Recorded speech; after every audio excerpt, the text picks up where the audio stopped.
So it's the morning of the penultimate day of the Heart of Arabia expedition.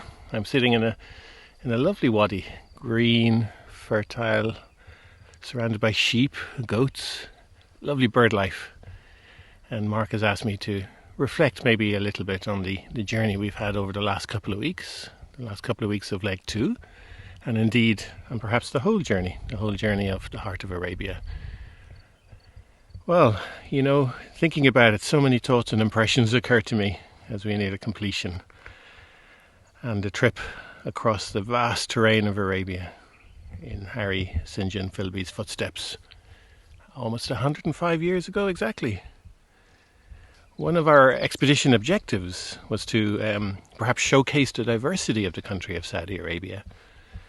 And in my mind, at least, in what we witnessed and experienced on our travels, I think that objective was nobly achieved.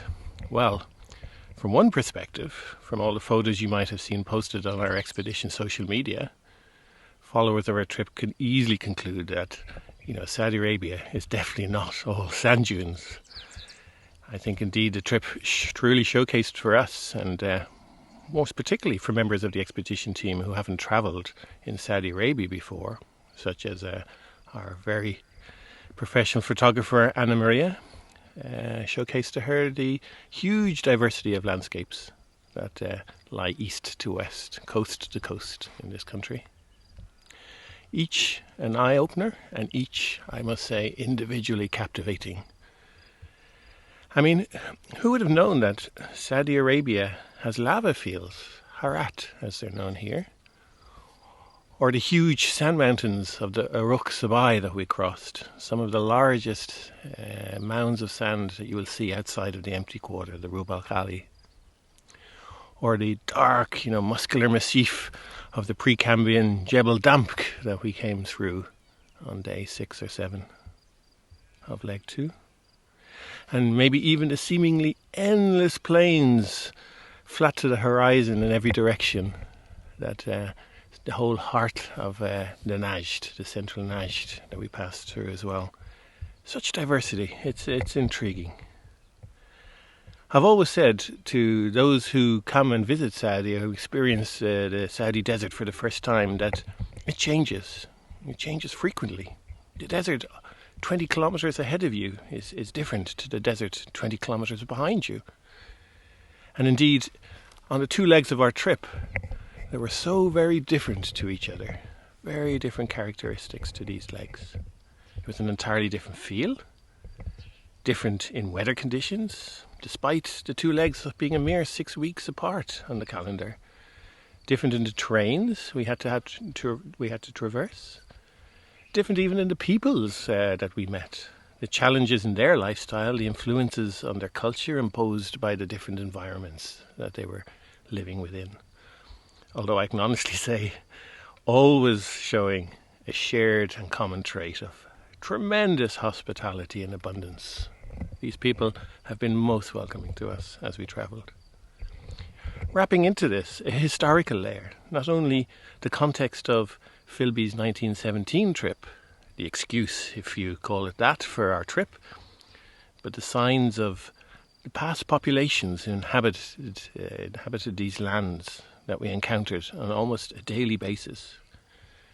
So just reflecting back for a moment on these points of history, we saw old camel caravan trails worn from centuries of use. We clambered up rocky outcrops to see millennium-old petroglyphs or rock art, my favourite being Mesegra and the line of almost comical-looking ostriches that we saw scratched on the rock there. And we walked alongside crenulated stone walls stretching several hundred metres, perhaps 4,000 to 5,000 years old, lying today still in inhospitable-looking lava fields, of which these crenulated walls and other stone structures, so little is still known about or understood. We glimpsed countless number of stone mounds, sometimes tomb-like masses, sometimes waymarkers, sometimes territorial indicators, sitting on the tops of hills, on the sides of hills, on mountains and jebels, even at times lying exposed on the flat plains, all signs of past civilizations.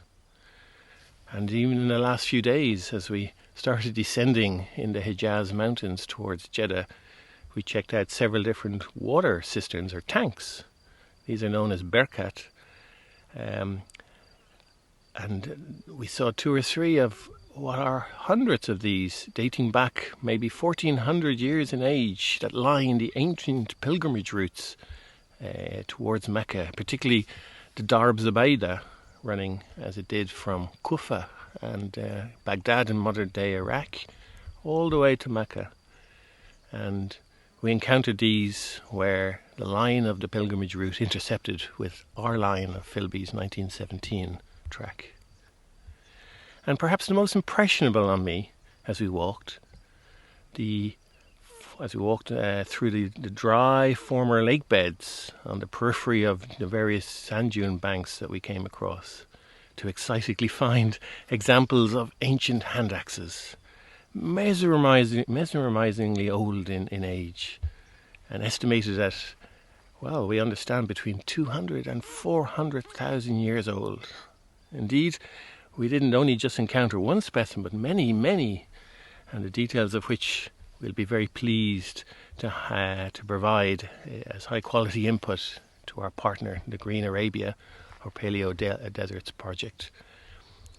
And indeed, hopefully, will be the source of a new future survey, perhaps, of such sites and locations. You know, for those who adventure through Saudi Arabia, there's truly a wonderment in every day to be seen, arguably every hour even, of travelling this vast country.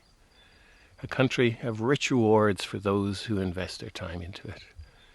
And for me, it's a wonderment that's not only in the tangible that we saw, but lying also in the intangible.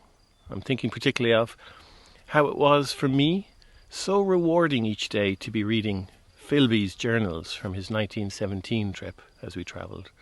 Not just mapping the landscapes from his descriptions, but also notes on the communities and the peoples with whom he interacted.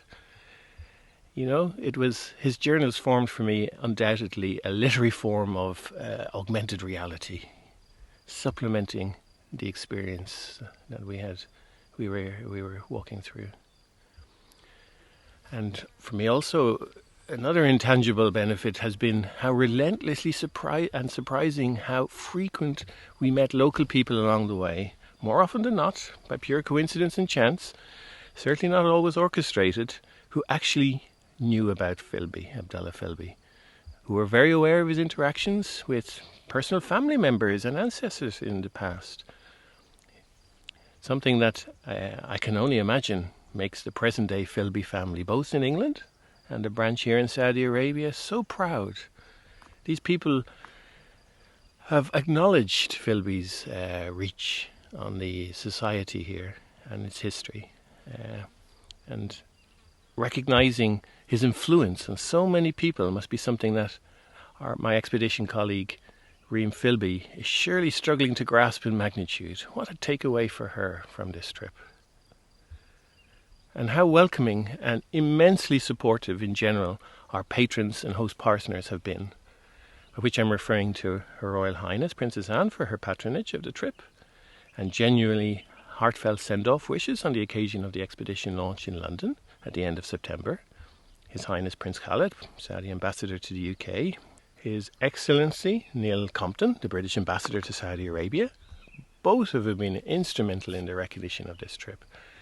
And the various other formal bodies with whom we've interacted, the Saudi Ministry of Culture, the Saudi Heritage Commission, amongst so many contributing bodies within the kingdom, the Ministry of Communications and the various countless media organisations, including, we must not forget, Dan at Adventurous Audio Podcasts, and of course our expedition partners, HSBC, SABB Bank, all Al Jazeera Ford Vehicles, STC and Leica cameras, without whom, our journey would never have been possible.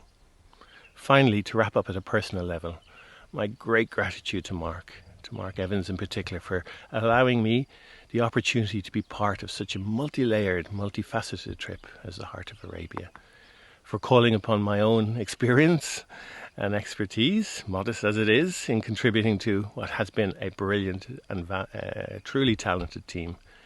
Just to taste the Saudi outdoors, the desert on foot, on camel, and of course driving our trusty 4x4 vehicles has been a rewarding beyond words, but to have had the opportunity to share this unique adventure with such fabulous people as Mark, Reem and Anna Maria is truly and surely once in a lifetime experience.